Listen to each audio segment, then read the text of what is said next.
Muito bom dia a todos, sejam bem-vindos e bem-vindas a mais este dia de nossa primeira semana acadêmica da Faculdade São Bento. Abrindo os trabalhos da manhã de hoje, quero saudar particularmente a cada um dos senhores e das senhoras e de modo todo especial os representantes de outras instituições que aqui nos brindam com a sua presença. Os alunos da Unifesp, Universidade Federal de São Paulo, bem como os alunos do Seminário Maria Mater Ecclesiae, na pessoa do Reverendo Padre Paulo Valentim, reitor, e do Reverendo Padre Bruno do Espírito Santo, diretor da referida instituição. Sejam todos muito bem-vindos. Queremos também agradecer, logo de início, a colaboração de todos aqueles e aquelas que, sem medir esforços, proporcionam a todos nós esta semana. Professores, alunos, cooperadores de nossa faculdade. Agradecemos também às editoras Vozes, na pessoa do senhor Rony e sua equipe, da editora Paulus, na pessoa do senhor Marco e sua equipe, e da editora Ave Maria, na pessoa do senhor Luiz e sua equipe. Também queremos agradecer o apoio a nós oferecido pela Missão Católica Chinesa, na pessoa do Reverendo Padre Lucas Xiao. Convido a todos a ficarmos em pé para cantarmos o hino nacional.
Seus risonhos lindos campos têm mais flores. Nosso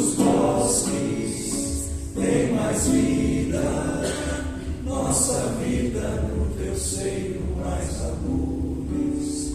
Ó Pátria amada, idolatrada, salve, salve. Brasil de amor eterno, seja símbolo. Olá, Baru que ostentas estrelado, e diga ao verde louro dessa fábula, paz no futuro e glória no passado.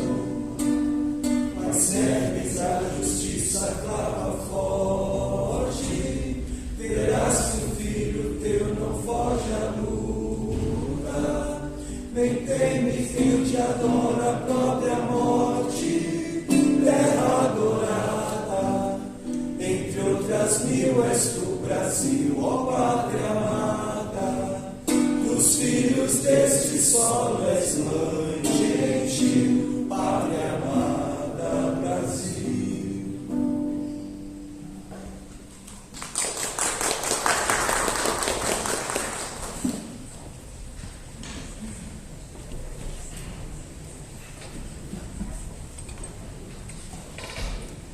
Convido agora nosso aluno Leonardo para vir à mesa e dar continuidade aos trabalhos.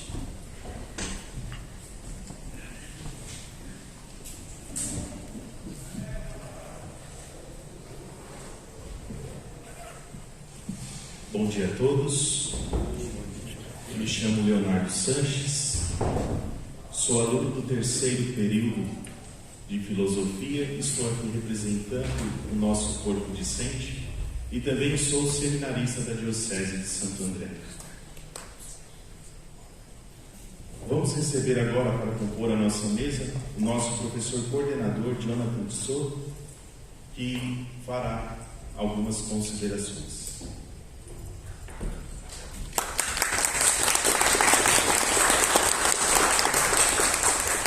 Professor coordenador da filosofia.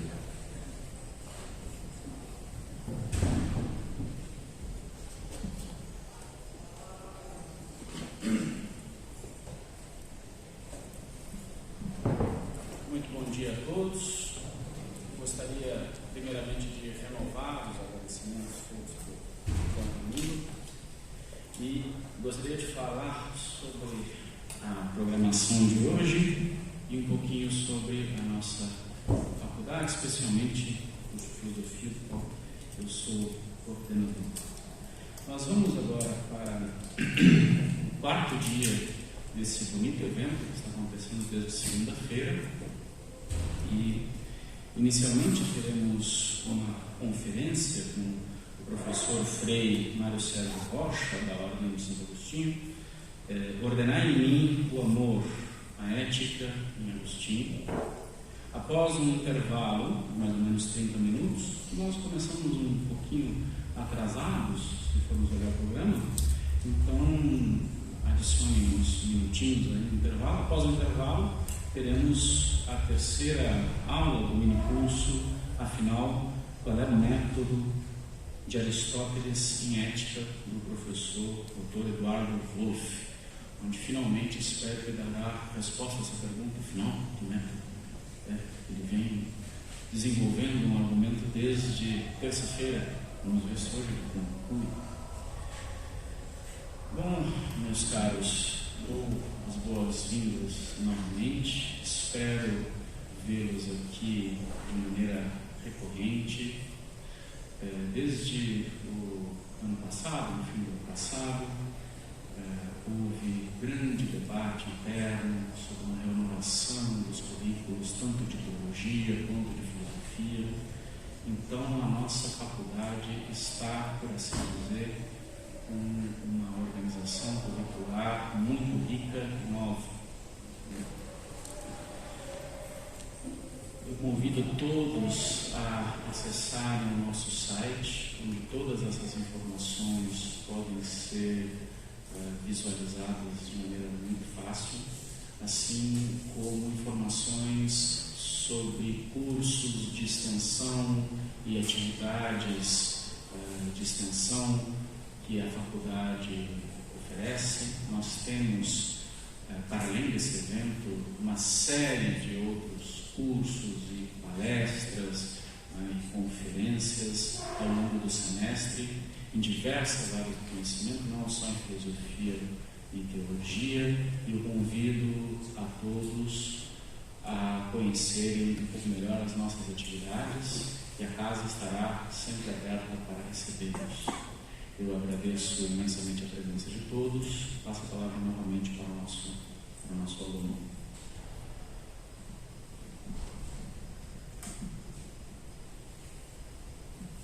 Bom, também vamos convidar a fazer parte da nossa mesa como debatedor o nosso professor Djalma Medeiros.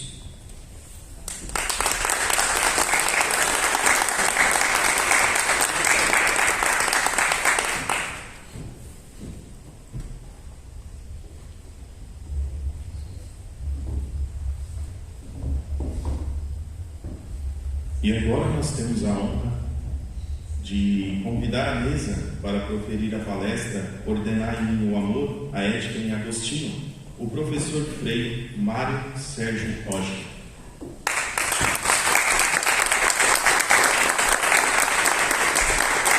O professor Frei Mário Sérgio Rocha, ele é mestre em filosofia, é frei agostiniano e professor da Universidade Salesiana, além de coordenador da biblioteca do Centro de Estudos Agostinianos, licenciado em Filosofia pela Faculdade Padre João Bogosa, bacharel em Teologia pelo Instituto Pio XI da Universidade Salesiana de São Paulo. Tem mestrado e é doutorando em Teologia e Ciências Patrísticas, Instituto Patrístico Augustiniano de Roma, onde também estudou grego e latim. Tem experiência na área de teologia, com ênfase em teologia e ciências patrísticas e filosofia dos padres. Atua ainda na área de filosofia, teologia, literatura, religião e idiomas. Estuda o pensamento de Santo Agostinho, especialmente a filosofia agostiniana e sua relação com a filosofia antiga, sobretudo o platonismo. Pesquisa também a visão de Agostinho sobre o judaísmo, tese do mestrado, paganismo, donatismo, maniqueísmo e arianismo. Atualmente estuda o conceito de consciência nas narrações em Psalmos de Agostinho.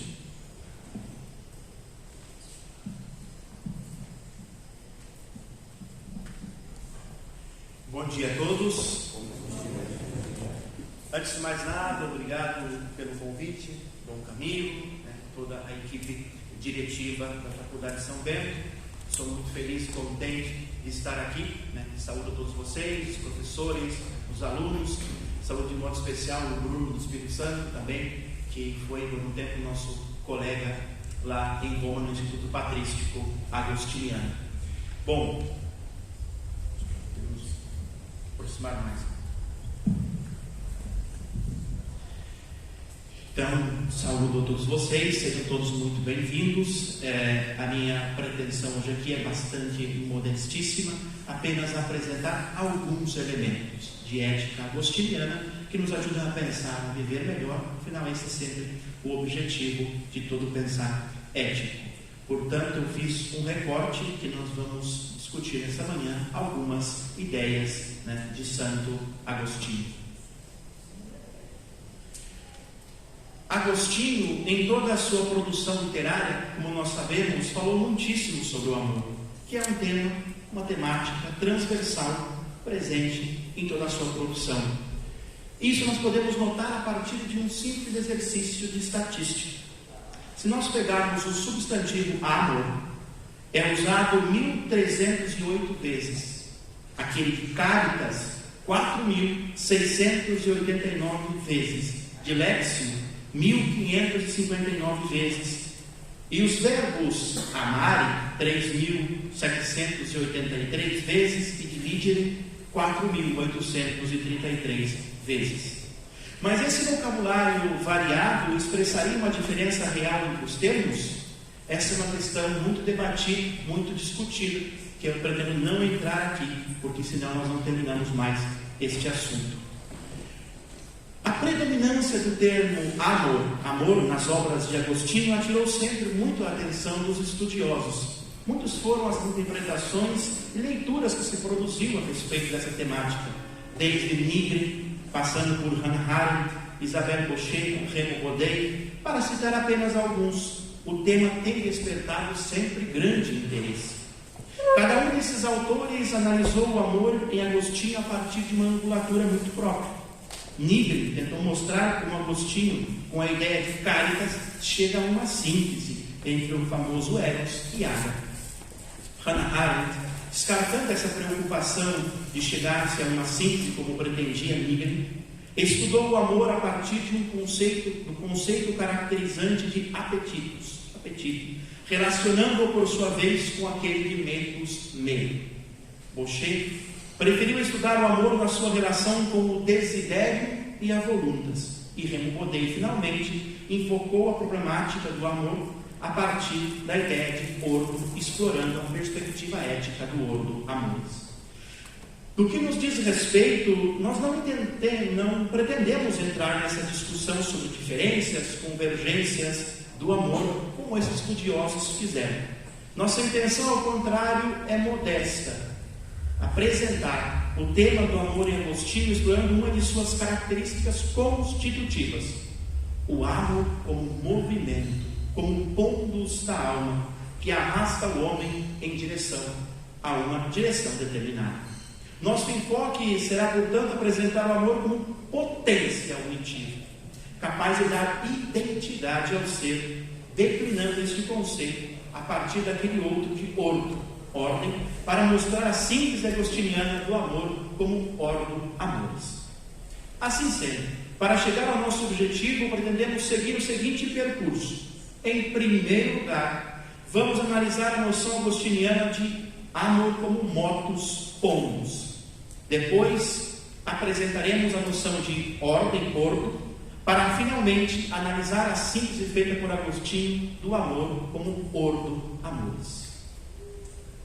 O conceito de amor como pondus.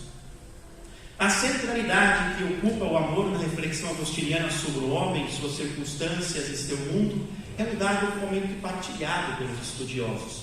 Já no início do século XX, para ficar apenas no registro mais recente, o filósofo Max Scheler mencionava a importância do tema, dizendo: aquilo que em Agostinho se diz primado da vontade é, na verdade, primado do amor. Um primado tanto sobre o conhecimento quanto sobre as tendências e sobre a mesma vontade. O homem é, na acepção mais profunda e forte do termo para Agostinho, um ser amas, um amante, inclinado voluntariamente ao amor.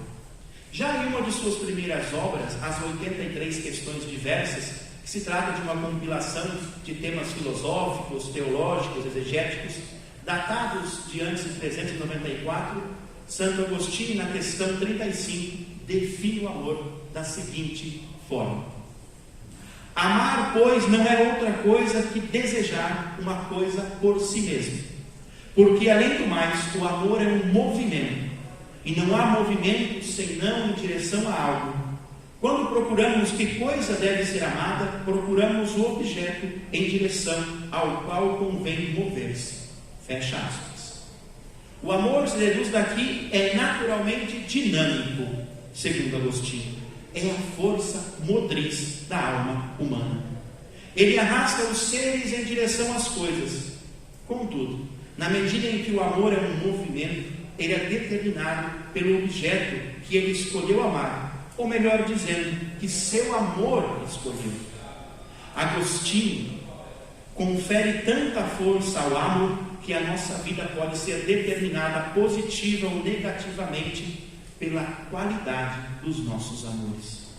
Contra o maniqueu Fausto, o Hiponense sentenciou uma vez: cada um, bem ou mal, por amor vive. É o amor, afirma Agostinho, que confere identidade. Somos o que amamos. O filósofo Maurice Blondel tem uma frase que resume esta intuição agostiniana, quando ele diz: é o amor que faz o ser. Agostinho explora ainda outra dimensão constitutiva do amor, o desejo de unidade. Amar é unir-se com o objeto que se ama.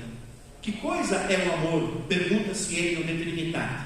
Senão uma vida que une duas vidas ou deseja uni-las. Ele é tão forte que vincula, identifica, une, liga o amante ao amado. A força do amor transforma o amante na imagem daquilo que se ama. Ou, como dizia Camões, se transforma-se o amador na coisa amada. Fazendo referência aqui. O amor, portanto, flui do dinamismo da vontade. Dinamismo esse que se concretiza nesse objeto amado. Por isso, no De Ordine, em uma passagem repleta de reminiscências platônicas, onde Agostinho discute o papel do filósofo como aquele que é capaz de reconduzir as coisas ao uno e coloca em relação a voluntas e relaciona a voluntas com o amor. Ele diz: que coisa é cada amor, senão um querer ser um com aquilo que se ama, e se lhe é concedido fazer-se um com ele. Sendo, portanto, o amor uma potência desejosa de ser, de unir-se com o objeto amado, ele não encontrará sossego enquanto não repousar na coisa amada. Há em Agostinho uma relação fundamental entre a quiete e o amor, que não podemos, obviamente, destrinchar aqui. O amor como desejo de completude, como se encontra já no banquete de Platão. E aqui é preciso fazer esse registro, da influência também de Platão nesse tema do amor como potência unitiva em Agostinho. Este amor já para Platão é fadado à miséria e à infelicidade se não repousa nos braços da coisa amada, para expressar-se um pouco poeticamente. A inquietude que acomete e define o ser neste mundo se deve ao fato que este ainda não encontrou o fim do seu amor. Neste sentido, a ética agostiniana se coloca no horizonte das chamadas éticas teleológicas, que prescrevem, portanto, um fim. O amor é, portanto, fundamentalmente um desejo de ser, uma busca, um desejo de especificação, individuação. Agostinho se serve de várias metáforas para pensar o amor, sendo uma das mais famosas aquela do peso pons, como ele descreve em um texto bastante famoso das Confissões, que eu cito: todo o corpo, devido ao peso, tende para o lugar que lhe é próprio, porque o peso não tende só para baixo, mas também para o lugar que lhe é próprio. Assim, o fogo tende para o alto, a pedra para baixo. Por seu peso, são impelidos para o seu justo lugar. Onde há desordem, reina a agitação, e na ordem reina a paz. Meu peso é o meu amor, por ele eu sou levado onde eu sou levado. Fecha aspas. Todos os seres buscam o seu lugar natural no mundo, e não se há paz, e não se há ordem, enquanto cada um não realizar aquilo que é específico de sua própria natureza e vocação. Pondus, atenção, não significa aqui somente o elemento pesado, uma coisa física, mas o lugar natural que cada coisa deve ocupar no universo. O amor como pondus é uma espécie de força de gravidade, um conceito metafísico do ser, que expressa uma lei cósmica e universal, presente nas coisas materiais, mas também nos espíritos. O homem, afirma Agostinho, por que ser racional, é conduzido não pelo instinto cego, mas pelo peso do seu amor. No homem, esse pondus, peso, significa a tendência natural de configurar-se, adquirir forma, consistência, buscar o fim que lhe é próprio. Passamos ao segundo conceito, a noção de ordem. Inseparável da ideia de peso pondus, encontra-se uma outra ideia igualmente importante da metafísica agostiniana, que é o conceito de ordem ordo. Agostinho, devemos recordar, antes de receber o batismo, recolheu-se em uma chácara para um longo retiro filosófico, onde, na companhia de seus caros amigos, compôs um diálogo chamado De Ordine, ou Sobre a Ordem. A partir desse diálogo, se percebe que a preocupação com esse conceito sempre esteve presente na reflexão filosófica do Hiponense. Sejam as obras do período da sua produção inicial, sejam aquelas mais tardias, Agostinho dispensa muita atenção à temática da ordem. Trata-se de um termo, obviamente, polissêmico, cujo sentido unívoco não é captável, senão a partir de uma leitura global da obra agostiniana. Um estudioso dos diálogos, falando sobre o caráter polissêmico do termo ordem, Agostinho diz, parafraseando Aristóteles, que em Agostinho a ordem se diz de muitas maneiras. A reflexão filosófica agostiniana parte da tradição precedente. Ele reconhece a importância da noção de ordem, cosmos, ou também taxis para o pensamento filosófico antigo. Platão, Aristóteles, os estoicos, especialmente Cícero, fizeram também do conceito de ordem um ponto de partida importante para a filosofia. Bastaria pegar o tesaurus da língua latina e verificar o termo ordo, para vocês verem só como no latim, esse termo antes de Agostinho já era muito usado por quase todos os filósofos. Para os antigos gregos e também romanos, o universo é cosmos, um todo ordenado, belo, harmônico, contraposto ao caos, como ensina Platão, por exemplo, no Timeu, onde o demiurgo molda, ordena o cosmos e não o cria, como na concepção judaico-cristã.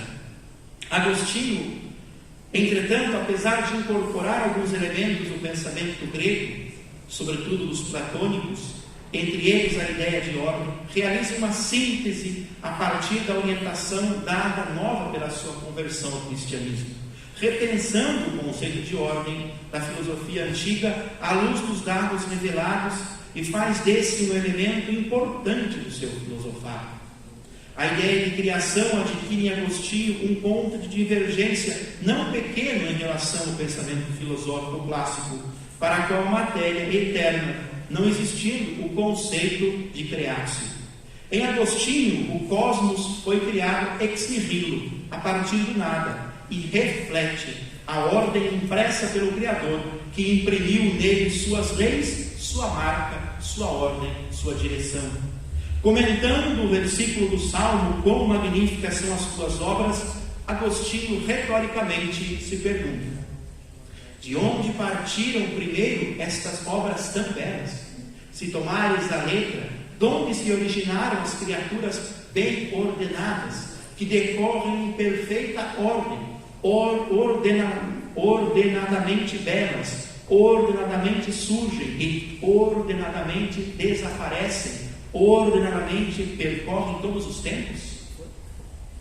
Agostinho, no diálogo já citado De Ordine, explica que a realidade, a natureza obedece a determinadas leis físicas, fruto da vontade de um legislador universal. No De Ordine, mas também nas obras sucessivas, encontramos expressões como natureza ordenada, natura ordinata, ordem da natureza, nature ordo, e ordem das coisas, ordo rei. O caráter teológico da ordem, defendido por Agostinho, pode ser mais bem apreciado em uma famosa passagem desta mesma obra, onde o Hiponense define a ordem como, abre aspas, o princípio através do qual são conduzidas ao fim todas as coisas criadas por Deus. Todas as coisas criadas buscam seu fim, sua colocação natural, seu posto natural no mundo. Que é uma ideia que Agostinho, façamos um parêntese aqui, pega possivelmente da metafísica de Aristóteles, da ideia de lugar natural. Quem tem explorado muito isso é a professora Magna, né, que trabalha muito com essa relação entre Agostinho e Aristóteles. Na Cidade de Deus, no livro 19, ao definir a ordem, ele especifica ainda mais. A ordem é a distribuição dos seres iguais e diversos, e atribuindo a cada um o seu lugar. Note-se a importância desse termo sempre lugar. Da ordem da natureza, posteriormente, Agostinho transplantará esse esquema para o mundo da cultura, da política. E na cidade de Deus, é claro que não vem o caso aprofundarmos aqui, o conceito de ordem é importante para o funcionamento da polis e para o funcionamento da paz. Aí tem também aqui, certamente, uma influência platônica, da República de Platão, onde o bem da sociedade só é alcançado, almejado, quando cada indivíduo fazer aquilo que é próprio da sua vocação, a famosa tripartição que Platão propõe na República. Passamos agora ao terceiro e último ponto da nossa breve conversa aqui. A ordem dos amores ou amores. O pensamento agostiniano, na medida em que se nutre das fontes clássicas, especialmente da filosofia dos Libri Platonicorum, mantém-se na mesma orientação quanto ao objeto do amor. O pensamento filosófico antigo, o platonismo em particular, recordemos, não era meramente uma filosofia descritiva do real, mas preocupava-se de prescrever uma direção, um ordenamento. Não se atentava somente aos processos descritivos das coisas, mas em encaminhar o homem no caminho, na estrada justa, para que ele direcionasse seu afeto para a coisa justa. Enfim, difícil não ler uma página de Platão e não constatar suas exortações para que a alma ame a beleza, o bem, a verdade, que não se encontra neste mundo sensível. Na mesma direção caminharam os platônicos sucessivos, como Plotino, que escreve prescrevendo direções. A filosofia agostiniana se insere neste mesmo horizonte que eu chamo aqui de prescritivo, ou seja, prescreve uma direção, um ordenamento para a vida e não somente descreve a realidade de forma abstrata. Como vocês sabem, a média de tantos filósofos, sobretudo da escola francesa, tem evidenciado, sobretudo Pierre Hadot, o caráter prático dessa filosofia antiga. É uma filosofia bem diferente da filosofia profissional que nós praticamos ou que pensamos praticar também nas academias. Os filósofos, como nós sabemos, eram mestres de conduta, mestres de vida e, por que não, mestres de salvação também. Porque se nós pararmos para pensar, e eu estou bastante de acordo com um estudioso inglês, que ele dizia que a filosofia era para os homens cultos da antiguidade aquilo que era a religião para as pessoas mais simples. Então, a religião, a filosofia tinha esse elemento salvífico. Obviamente, que se discute aqui o termo, que significa esse termo, salvação. Agostinho, desculpem o parênteses, achei interessante precisar, Agostinho, como conhecedor profundo da psicologia humana, não deixou de evidenciar a força poderosíssima do amor e sua capacidade de transformar o amante, naquela coisa que ele ama. Por essa razão, ele insistia que o amor é a força propulsora da vida e exortava os seus ouvintes a amar, mas não deixava jamais de prescrever uma direção, que é essa: não amem todas as coisas.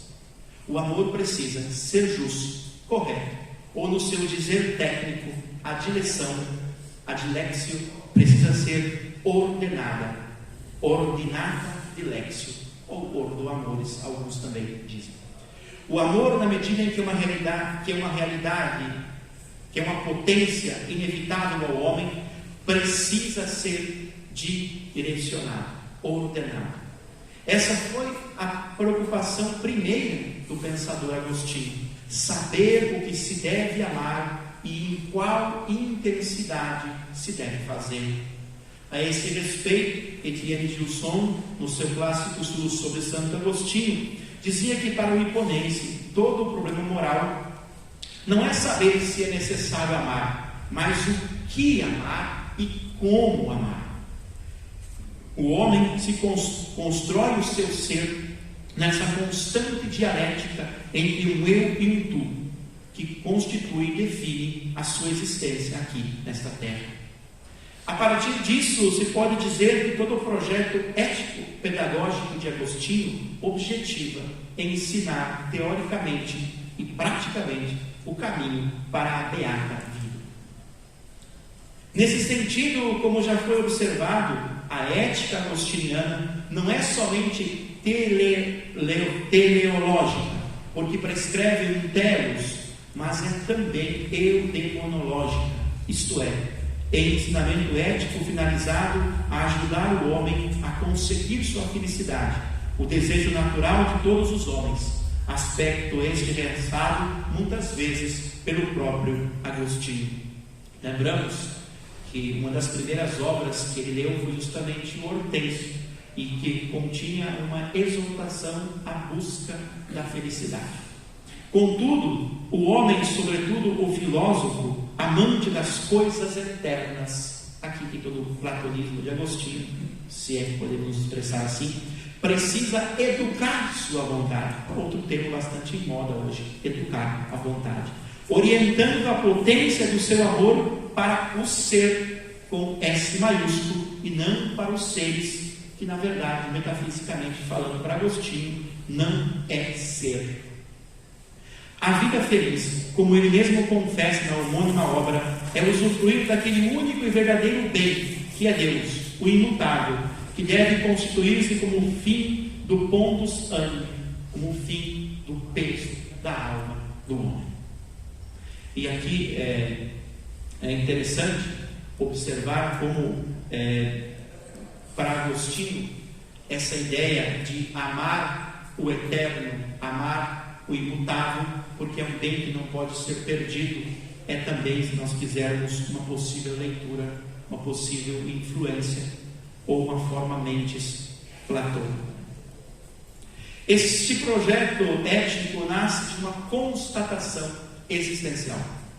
O homem tem o coração inquieto, e nenhuma realidade pode saciá-lo completamente. O fim do cor inquieto é o repouso, a quiete, a paz, a ordem. Mas lembra-nos Agostinho que enquanto a alma não se une com o seu Criador, o homem sentirá sempre uma falta originária, que tentará preenchê-la com todas as coisas e com todos os outros seres.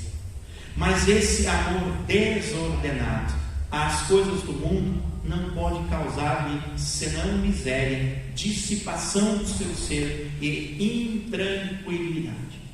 Os desassossegos existenciais das criaturas têm uma causa: amar o que não deve ser amado e não amar aquilo que deve ser amado.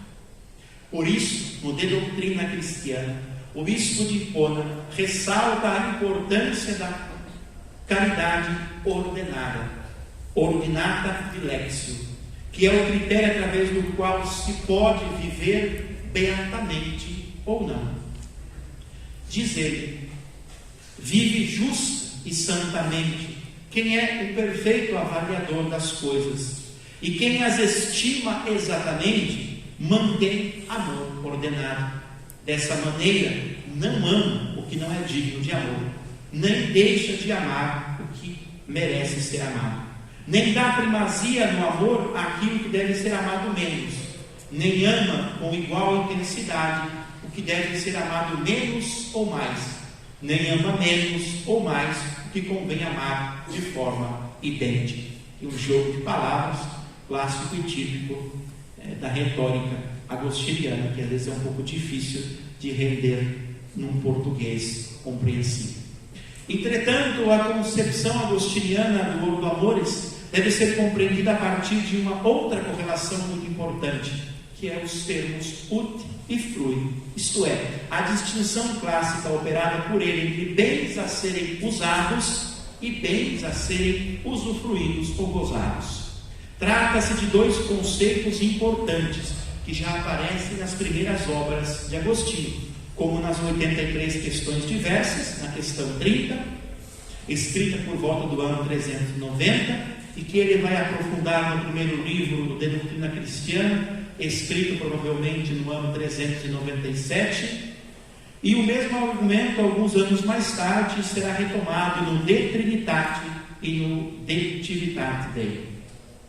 Essa distinção, que segundo alguns estudiosos, baseia-se em outra distinção de natureza estoica entre o honesto e o útil, fornece ao homem, enquanto um amans, movido pelo peso do seu amor, uma direção precisa a respeito de que quais coisas devem ser fluídas e quais, por sua vez, devem ser usadas.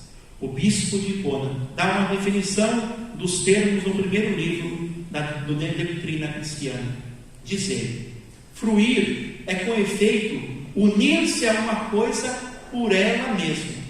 Já usar é relacionar isso do qual se faz uso à posse do objeto que se ama, se, porventura, esse deve ser amado. Fecha aspas. Como consequência desse pensamento, decorre que para Agostinho se deve fluir, gozar somente de Deus e das realidades eternas. As demais criaturas devem ser usadas como uma espécie de trampolim para se chegar a Deus. Aqui também tem estudiosos que não deixam de mostrar a influência, sobretudo, de uma ideia, duas ideias clássicas de Plotino, que é a ideia do mutável e do imutável. Para Agostinho, o homem só pode amar aquilo que é imutável, porque não pode ser perdido. Resta em aberto a Magna Quest, como Agostinho chama a seguinte problemática, fecha aspas: se os seres humanos deveriam fluir uns dos outros, ou usar uns aos outros, ou ambos. Um pensamento que certamente faz Kant estremecer no túmulo. A resposta de Agostinho é complexa e por vezes ambivalente, como também é a posição dos estudiosos sobre o tema. Contudo, é importante frisar que o termo ut flui constitui da parte de Agostinho, em um certo sentido, a tentativa de conjugar uma ontologia da ordem com uma ética do amor. Portanto, esses dois conceitos, cuja importância foi evidenciada por muitos estudiosos, constituem uma verdadeira dialética, na qual se move a frágil vontade humana, e são interpretados quase sempre a partir de outra dialética, aquela da mutabilidade versus imutabilidade. Agostinho afirma que o homem deve usufruir somente das realidades imutáveis como Deus e usar as realidades mutáveis como as criaturas. Agostinho insiste para que se considere uma diferença ontológica essencial entre o ser do homem e o sumo ser, que é Deus. Toda miséria, toda desgraça, intranquilidade e desassossego da criatura reside quando ele ama os seres e não ama o ser com S maiúsculo. Amando o S das criaturas, o corpo inquieto nunca encontrará felicidade. Amando ao contrário o ser por excelência, que é Deus, o homem pode conseguir a beatitude. Ainda segundo Agostinho, e já estamos terminando, peço a paciência de vocês, todo erro moral do homem consiste na seguinte coisa: em inverter a ordem ontológica e hierárquica da realidade, em pervertê-la, amando as criaturas em vez de amar o Criador. Dessa relação adulterina, como Agostinho lembra em alguns outros textos, o amans acaba por se tornar aquilo que ama, configurando-se, conformando-se com a coisa amada. No De Doutrina Cristiana, exemplifica essa teoria dizendo, abre aspas: os homens, no entanto, haviam se deixado levar pelo desejo de desfrutar da criatura em vez do Criador, e configurados com este mundo, justamente foram chamados de mundo. nos textos mais tardios, quando comenta, por exemplo, o Evangelho de São João, essa ideia vai ficar muito, muito clara, né? É o amor que determina a qualidade do nosso ser. Se amamos a Deus, diz Agostinho, ele não ousa dizer, seremos deuses. Se amamos o mundo, seremos o mundo e passaremos o mundo. As coisas, afirma Agostinho, quando amadas desordenadamente, distanciam o homem do seu fim último, que não pode ser outro, abre aspas, que é aquele de possuir Deus e fluir dele. Deum habere id est Deum flui. Como ele afirmou no De Beata Vida. Esse é o principal precepta vivente, recomendado pelo bispo de Hipona, que o vincula em certo modo à filosofia do seu tempo, para a qual a meta suprema da vida humana consistia em assimilar-se a Deus por quanto possível. Uma citação muito famosa de Platão, do Teeteto e da República.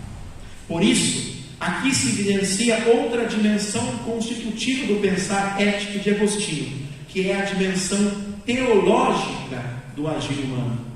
Melhor dizendo, o agir humano só é reto se a sua vontade, se o seu amor é finalizado a fluir somente de Deus.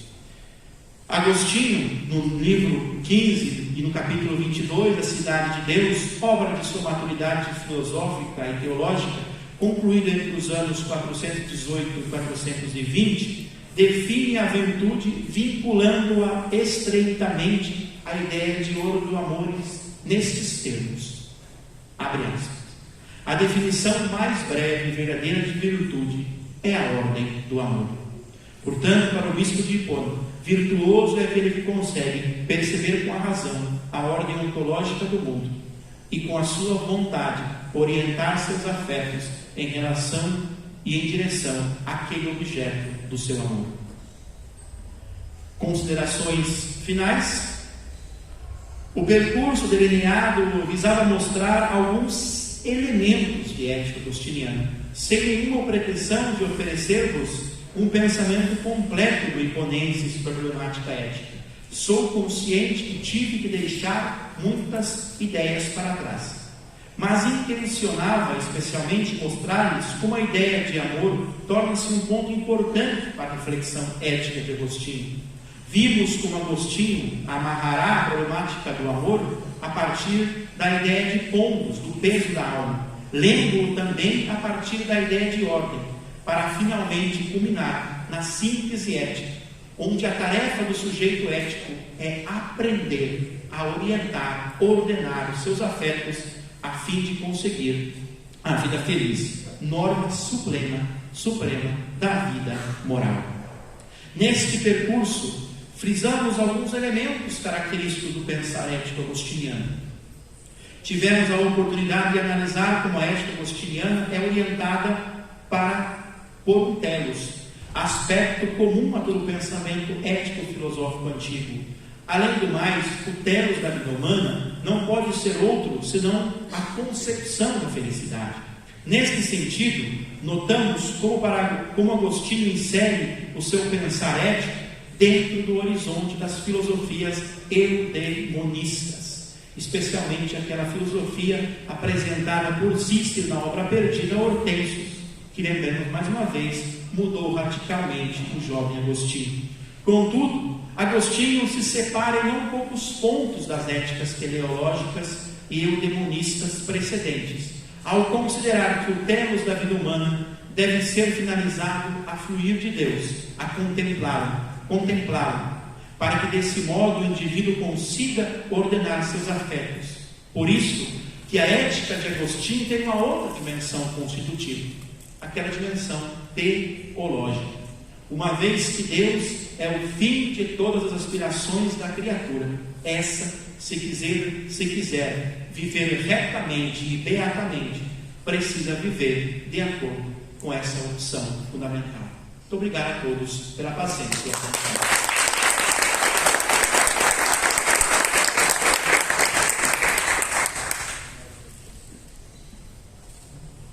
Bom, vamos agora passar a palavra ao professor Djalma, que fará a pergunta.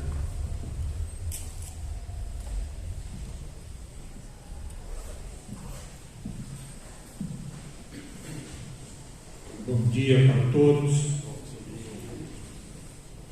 Agradeço ao professor Frei Mário Sérgio pela instigante conferência que pronunciou. E, à medida que o senhor fazia as suas considerações, sobretudo a respeito do amor como movimento, em que há essa dimensão teleológica de causa final, me lembrei de uma expressão muito cara ao imperador do Brasil, a expressão promove-te, tal como ocorre, por exemplo, quando nós dizemos que promove subir a ladeira, o motorista passou a primeira no carro. O professor Souza da Silveira, no seu clássico Lições de Português, nos chama a atenção que essa expressão promove é, na verdade, uma corruptela do por amor de, em que está presente essa noção de movimento com certos termos. Mas eu tenho basicamente duas perguntas. A primeira diz respeito sobre o que determina o objeto do amor. É o intelecto? É a vontade livre? E a segunda pergunta diz respeito à importância da ordem que o senhor muito bem frisou no pensamento ético de Santo Agostinho. No âmbito da filosofia moderna, da ciência moderna, a ordem vai estar presente num lugar central. Basta lembrarmos do segundo preceito metodológico de Descartes, lá no discurso do método, quando nos diz para sempre proceder segundo a ordem e a medida. E eu gostaria então, portanto, de saber se, como bem o senhor enfatizou, há uma ontologia da ordem em Santo Agostinho, no sentido de que todos os seres fazem parte de uma espécie de uma grande hierarquia. Então, há essa ontologia da ordem, mas também haveria uma metodologia da ordem. Muito obrigado.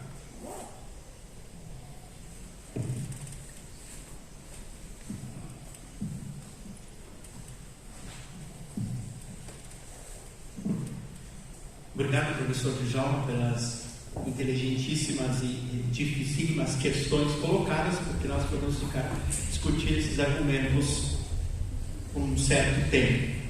Bom, com relação a primeira, é uma pergunta difícil. O que determina o objeto do amor, o intelecto ou a vontade? Pela minha pouca visitação aos textos de Agostinho, é difícil precisar, porque assim, Agostinho parte de uma consideração de que, em certo sentido, o homem pode conhecer por suas próprias forças o mundo, pode conhecer a verdade, pode conhecer as coisas.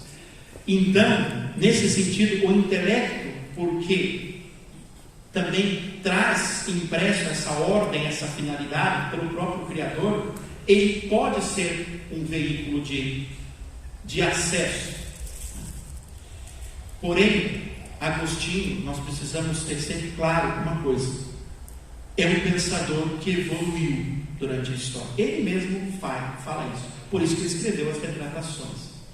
Ou seja, se ele inicialmente até poderia acreditar que através do intelecto, e tem uma bonita a carta 120 que ele escreve a um jovem um pouco presuntuoso que queria prescindir da razão em matéria de fé, ele diz assim: ama muito o intelecto.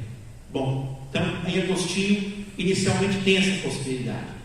Depois, conforme ele vai aprofundando outros elementos, sobretudo Paulo, ele vai percebendo a deficiência, por exemplo, da vontade.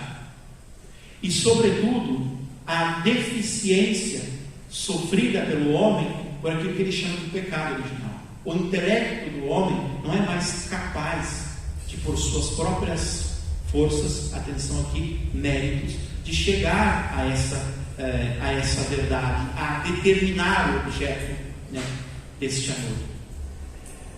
E aí, essa vontade, segundo o termo que o senhor perguntou, precisa de alguma forma ser ajudada pela graça. E aqui nós entramos no intrincadíssimo problema da relação entre a liberdade e a graça, para Agostinho, que é um assunto para discutirmos uma outra hora, porque é muito complexo. Para resumir, para Agostinho, se o homem não é iluminado pela graça divina, o homem não consegue chegar ao objeto desse amor. E o que me deixa intrigado em Agostinho é isto, que em alguns escritos ele escreve prescrevendo direções, não, faça isso, faça aquilo. E em outros escritos ele tira um pouco esse poder da vontade e deixa a gente meio, eu não sei, pode ser uma impressão muito minha, deixa a gente meio desconfortável de não saber para onde, que direção ir. Então, esse é um dos problemas de Agostinho. Problema que depois a gente pode enfrentar em outra ocasião. A importância, segundo a pergunta, da ordem. Há uma ontologia da ordem dos conceitos, com certeza. Né? Para Agostinho, isso é muito claro. Há uma hierarquia no real. Nem tudo que existe tem o mesmo valor e a mesma importância. Tudo é bom, atenção, tudo é bom porque expressão do Criador. Essa é uma chave anti-maniqueia para ler Agostinho, isso é um fato. Mas, ao mesmo tempo, existem bens que devem ser amados mais do que os outros. E aí, um exemplo muito prático, indo para o campo da moral aplicada. Para Agostinho, o casamento é um bem, é uma coisa boa, mas a vida consagrada é melhor. E aí a gente pode usar tantos outros exemplos, né, de Agostinho sobre esse campo. Há uma metodologia da ordem? Sim. E o projeto do De Ordine é fazer essa metodologia da ordem. Tanto é que Agostinho disse que ele percebeu que ele não conseguiria estudar a ordem do mundo, no De Ordine, mas ele se propôs em construir uma metodologia, a ordem dos estudos, a ordem das disciplinas liberais, porque o projeto de Agostinho é como, olha que interessante, como o homem pode, do mundo sensível, chegar ao mundo inteligível, das coisas criadas, como chegar ao Criador, ou do mundo sensível, para expressar-se um pouco platonicamente, como chegar ao inteligível. Então, tem sim essa metodologia da ordem que eu obviamente não pude explorar, mas é um fato consumado em uma ideia presente em Agostinho, sim.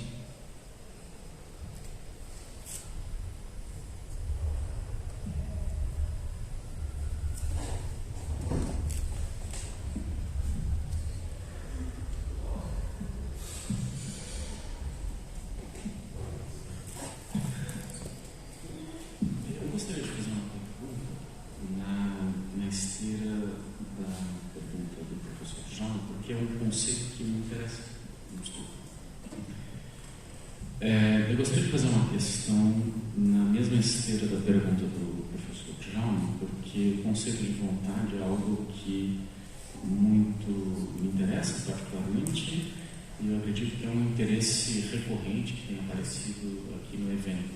Lembrem que no primeiro dia do evento, o professor Lorenzo Mami fez um apanhado de usos anteriores a Agostinho desse termo voluntas, né, para entender em qual ambiente conceitual Agostinho se movia para desenvolver de maneira tão brilhante como desenvolveu. Ele é o primeiro grande desenvolvedor do conceito de vontade, né? Ainda que ele talvez não tenha inventado o conceito. Alguns vão localizar isso já no estoicismo, em Epiteto, outros vão localizar em São Máximo Confessor, por exemplo, mas ele de fato é quem primeiro dá um tratamento realmente profundo e filosófico ao conceito de vontade. Não apenas usa o conceito, não. Mas, como o senhor bem observou, Agostinho tem uma complexidade muito grande, porque ele é um autor que a sua filosofia está entremeada à sua teologia e as suas reflexões biográficas. Então é um autor difícil, não? E evolui ao longo do tempo, né? Mas eu gostaria de saber um pouco mais, não tanto saber o que exatamente determina o objeto, ou para falar em termos aristotélicos, a causa final do amor, mas dentro da psicologia agostiniana, nós temos algumas coisas. Nós temos, por exemplo, a vontade, né? Eu gostaria que o senhor, se pudesse desenvolver um pouco mais a relação, onde exatamente nós localizamos o amor, né, no homem, né, psicologicamente falando, se o senhor quiser falar nesses termos, e que relações nós podemos afirmar haver entre o amor e a vontade, ainda que façamos afirmações bastante prudentes nesse sentido. Se o senhor puder desenvolver um pouco, é algo que eu tenho uma particular curiosidade sobre essas questões. Se o senhor quiser, claro. Muito obrigado.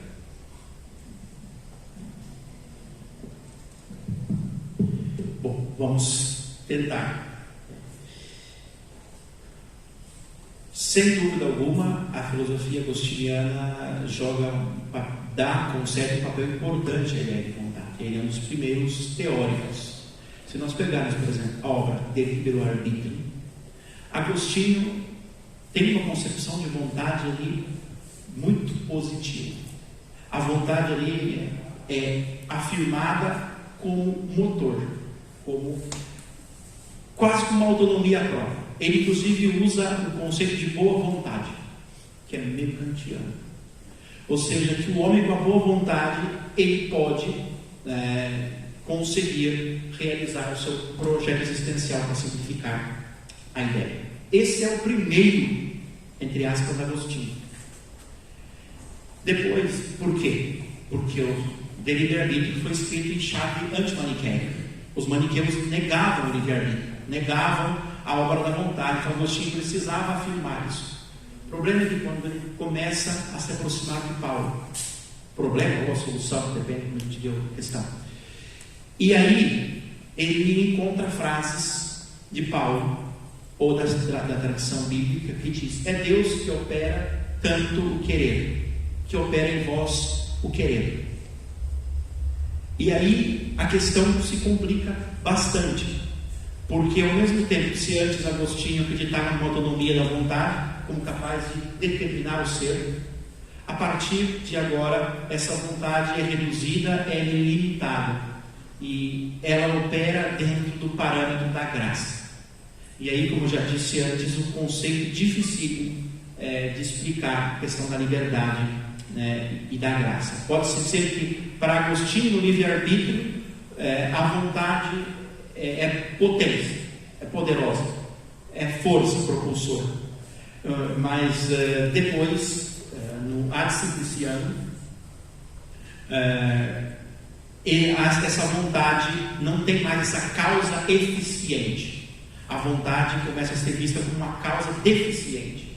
Ou seja, a vontade não é poderosa, não é pungente, mas ela é enfraquecida pelo mistério do mal, pelo mistério do pecado.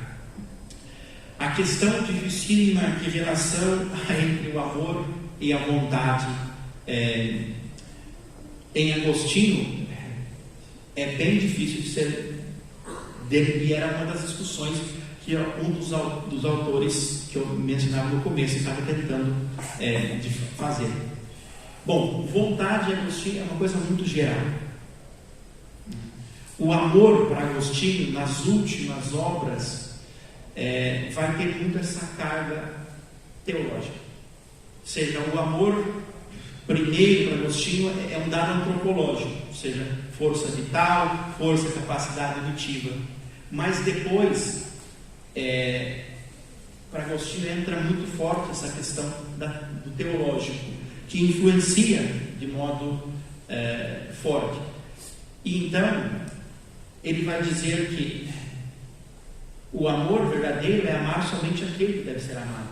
E a partir daqui, então, a gente já percebe como a vontade seria, estou tentando aqui conceitualizar, algo mais amplo, mais abrangente, uma força vital antropológica, e o amor já seria um dado também da graça.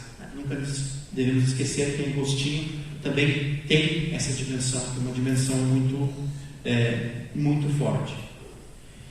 Bom, é um pouco isso que eu consigo dizer no momento, mas eu confesso que eu fiquei interessado em aprofundar, porque o problema é que todos esses termos em Agostinho não é um pensador sistemático. Em que sentido? Ele não está preocupado de construir um sistema reorganizado. Não, ele vai meditando, pensando, refletindo de acordo com a vida. E por isso que em algumas obras ele diz uma coisa, depois ele diz, poxa, não fui tão bem, errei, e recomeça a busca. O livre-arbítrio de Simpliciano são duas obras de cisão, por exemplo.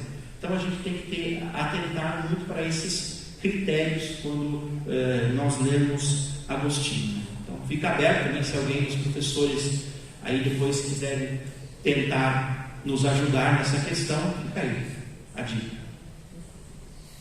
É sempre uma tática, joga para a plateia.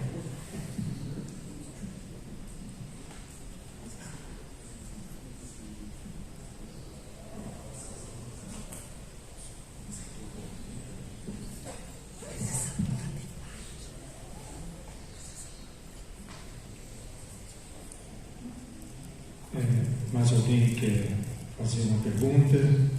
Pode falar. Eu peço que o senhor, por favor, venha até a frente, porque esse microfone aqui deve ser usado para fazer as questões, porque ele não pode se afastar muito do...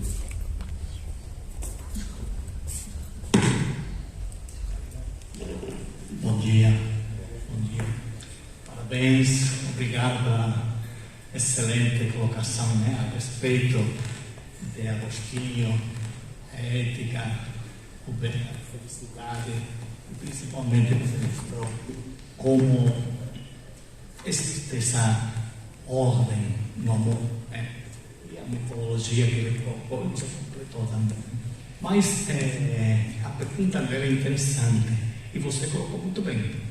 Eu penso, vou falar o que penso, eu penso assim, realmente, no livre-arbítrio,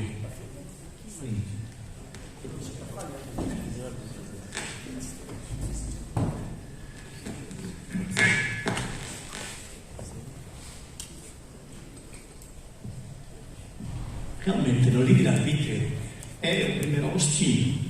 Não quer dizer que haja uma mudança total, de jeito nenhum. Só que ele dá a impressão, não é que fique claro, mas dá a impressão de que ele talvez pensou em algum momento que poderia chegar pela sua própria vontade a amar a Deus com todo o seu ser, com toda a sua alma, com todo o seu coração, como manda, digamos, a lei de Deus.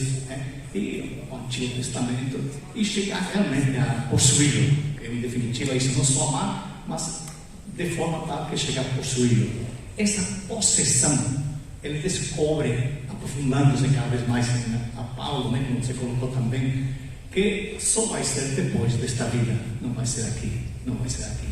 Mas eu acho que não interfere para nada na visão de Agostinho, quando ele conclui isso, e sobretudo nessa ordem do amor, porque ele continua não enfraquecendo a vontade, pelo contrário, dando a vontade, mesmo que ela esteja cingida, esteja tocada pelo pecado, mas ela não perde a sua natureza boa, e portanto ela o único que vai fazer é recuperar sua própria natureza para poder amar como deve amar.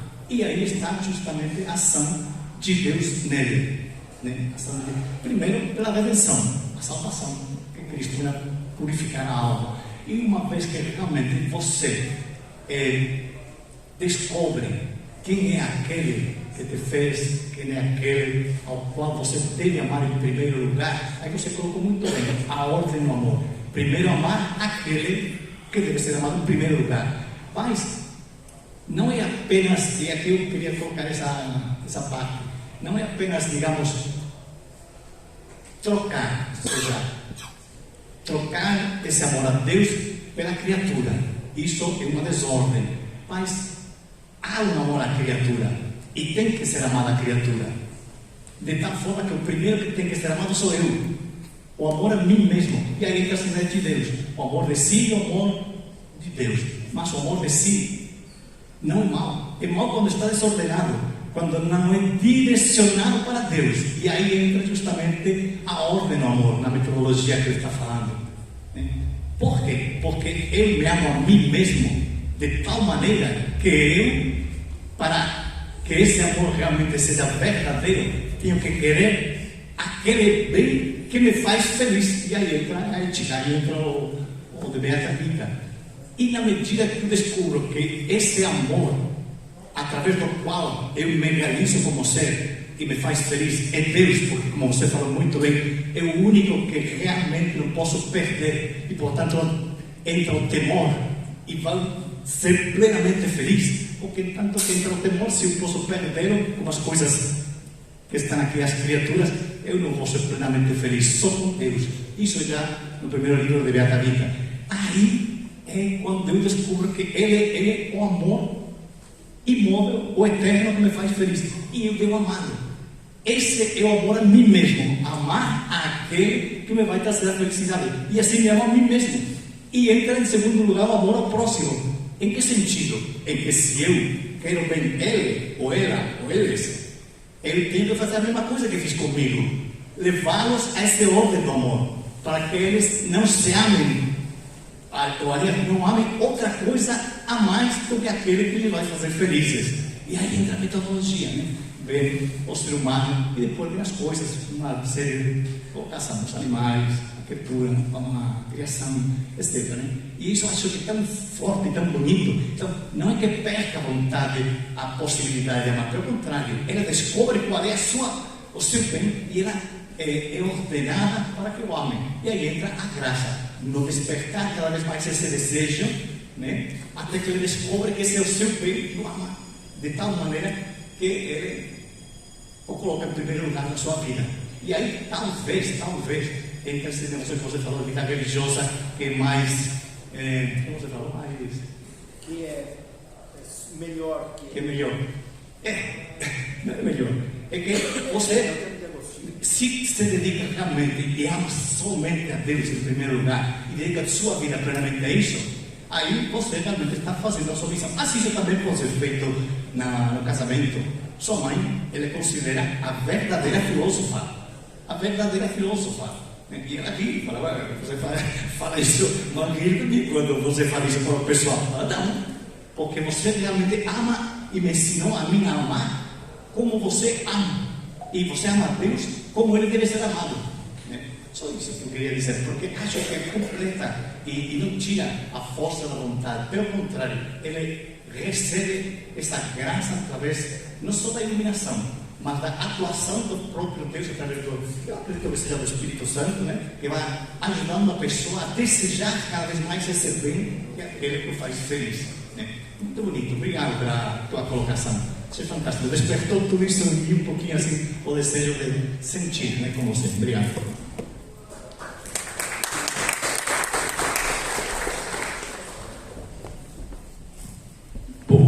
Na verdade, não teve nenhuma pergunta, mais uma consideração interessante do Pelayo, então a gente pode abrir para mais algum interessado se quiser fazer alguma pergunta, né? Uma última pergunta, se não me engano.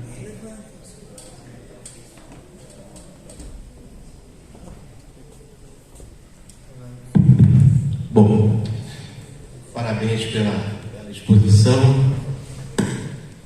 Eu estou me lembrando do imperativo agostiniano, inevitável, comentário a Epístola de São João.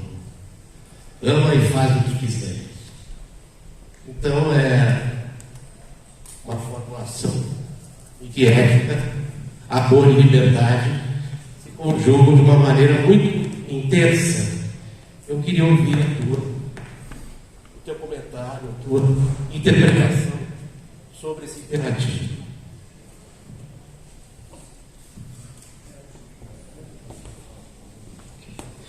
Bom, esse é um clássico imperativo agostiniano, né, que vem da reflexão que ele faz sobre o Evangelho de São João. Porém, aqui não é já qualquer amor, já é, Pelayo acabava comentando, já é o amor direcionado, iluminado pelo Espírito, porque o nome do próprio Espírito é amor. Então, Agostinho, aí já também agora me vai respondendo a pergunta também dos outros que fizeram aqui. Então, o amor, teologicamente, como Agostinho o entende, ele precisa ser iluminado.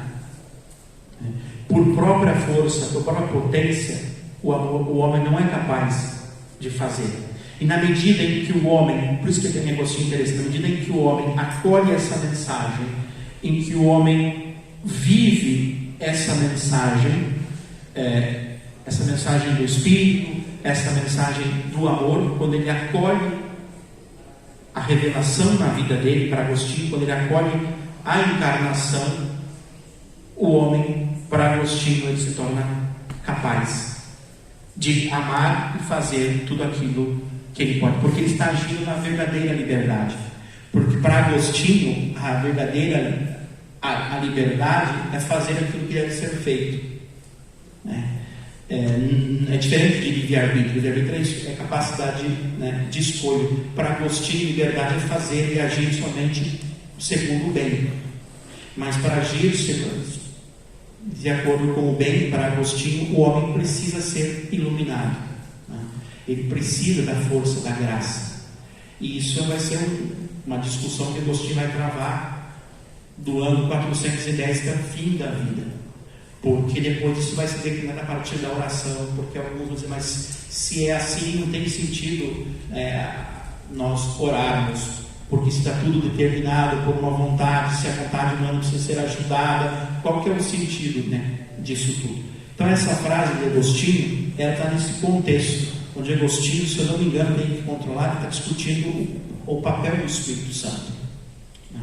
Porque no fim da vida Agostinho está fazendo uma síntese, e essa síntese, na minha opinião, ele faz próprio no Evangelho de São João, né? Sobre todos esses elementos. O verdadeiro e único real amor para Agostinho é amar aquilo que deve ser amado, mas para amar aquilo que deve ser amado, o homem precisa ser orientado, a graça precisa ajudar. E aí a questão da liberdade, a gente, para Agostinho, tem essa distinção, que a liberdade é amar somente aquilo que deve ser amado.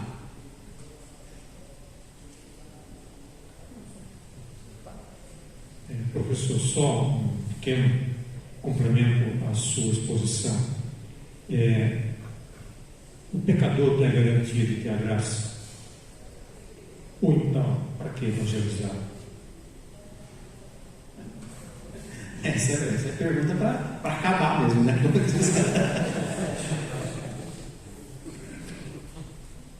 Eu vou responder com uma teologia um pouco negativa, vamos dizer assim. O caminho da graça é, para Agostinho, difícil de ser delineado, difícil de ser traçado. Como Deus age no coração, na vida de cada um, Agostinho não sabe explicar. Porque, na verdade, o que ele quer defender é a absoluta liberdade de Deus de fazer o que ele quiser. Endurecer o coração de quem ele quiser endurecer e amolecer o coração de quem ele quiser amolecer. Está discutindo Romanos 9. Nesse contexto, que garantia tem o pecador de ter a graça? Para Agostinho, existe a misericórdia. Deus atua, Deus age, mas o homem não pode saber como essa graça, a mecânica dessa graça, como essa graça age no pecador. Isso é muito clássico, porque Agostinho diz, quando ele comenta a queda de Adão, ele chama de feliz culpa. Ou seja, o pecado, o mal, o erro, de alguma forma está dentro da ordem. E isso é interessante. Não é uma justificativa para a gente pecar quando a gente quiser.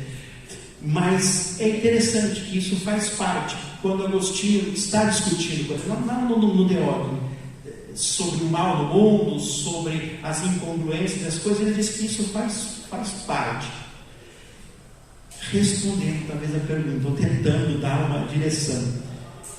A gente não pode negar que Deus se serve do pecador. De que Deus, de alguma forma, está agindo. E nas confissões, Agostinho diz em outros textos, que a inquietude é uma coisa que Deus colocou no coração da criatura para que a criatura tenha um gatilho para voltar para o Criador.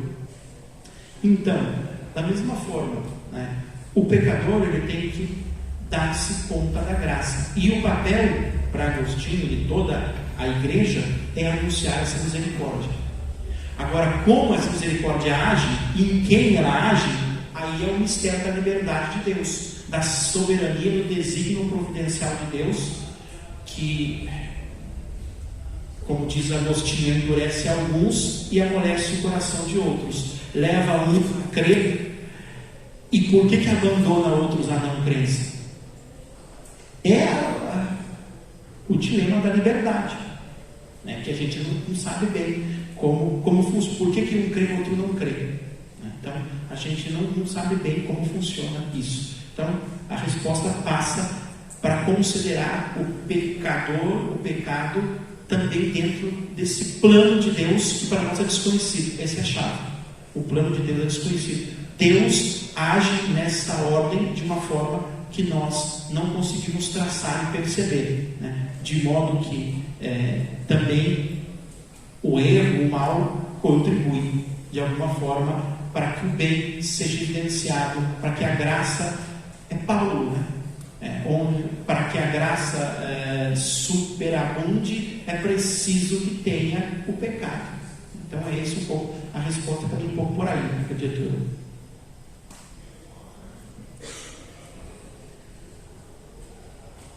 Antes de nos despedirmos nesse primeiro momento, vamos ao ato público a ser agora efetuado. Eu peço a presença aqui à mesa do professor Dr. Luiz Marcos, que é o professor nosso,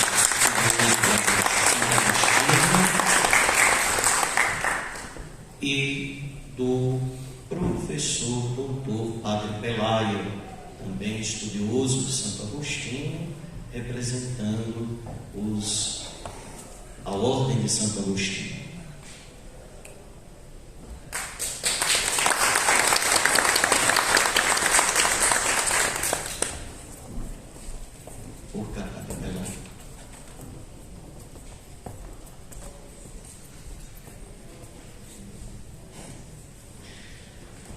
Na abertura do ano jubilar da fundação do Mosteiro de São Bento de São Paulo, que no próximo ano completará os seus 425 anos de fundação, a Faculdade de São Bento de São Paulo, em ato público, assina nesta manhã, juntamente com o reverendo Padre Frei Mário Sérgio da Rocha, o termo de cooperação acadêmica entre o Centro de Estudos Agostinianos e a Faculdade de São Bento de São Paulo.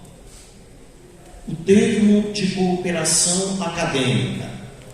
Regras. Primeiro, esse é um termo de cooperação de natureza estritamente acadêmica entre a Faculdade de São Bento de São Paulo e o Centro de Estudos Agostinianos. Segunda, o objetivo de cooperação é o desenvolvimento, a promoção e qualificação acadêmica. Terceira regra, todos os projetos acadêmicos serão previamente acordados entre as instituições e seus representantes legais.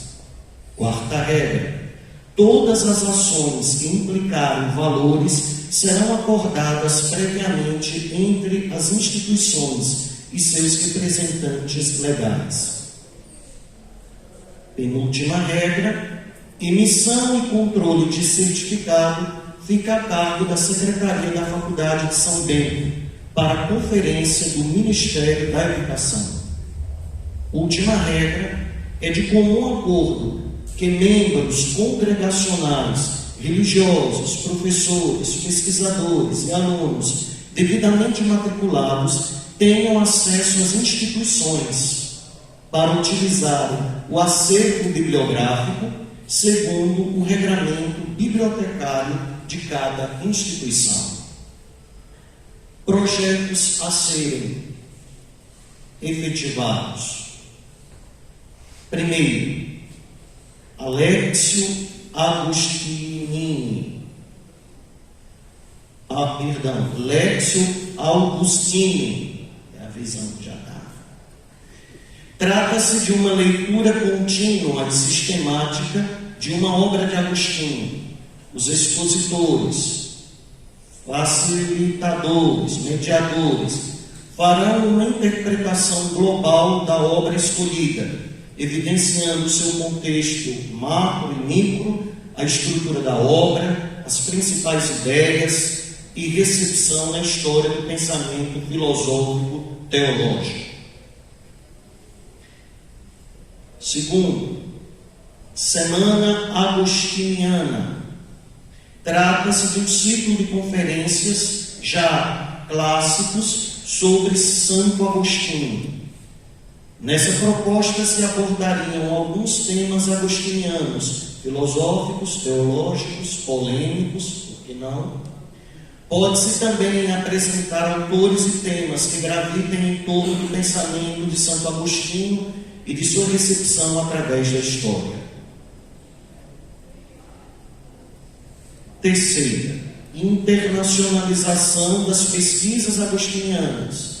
Oportunamente, a parceria visa internacionalizar seus resultados, seja em participação de congressos internacionais, tradução e obras, visitas de professores estrangeiros dos centros agostinianos de outros países, etc. Por fim, acervo digital. A produção da cooperação acadêmica visa disponibilizar de forma digital, seja em textos, audiovisuais, áudios e outros meios, as atividades realizadas em canais próprios das instituições cooperadas. Assim, de acordo, subscrevem este documento Frei Mário Sérgio da Rocha, diretor do Centro de Estudos Agostinianos, e eu, Dom Camilo de Jesus Dantas, diretor-geral da Faculdade de São Bento de São Paulo.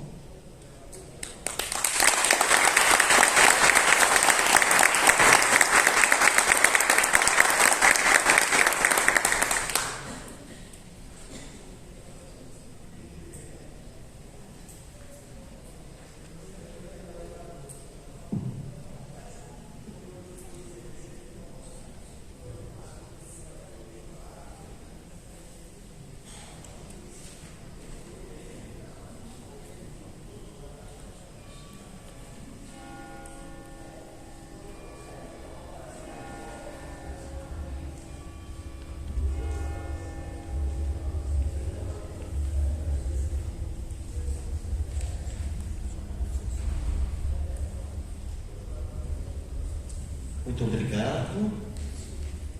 Agradecemos de coração a presença de todos vocês. Ao sinal do sino, nós retornamos aqui a este teatro para o último dia do minicurso com o professor Wolff sobre Aristóteles. Muito obrigado a todos.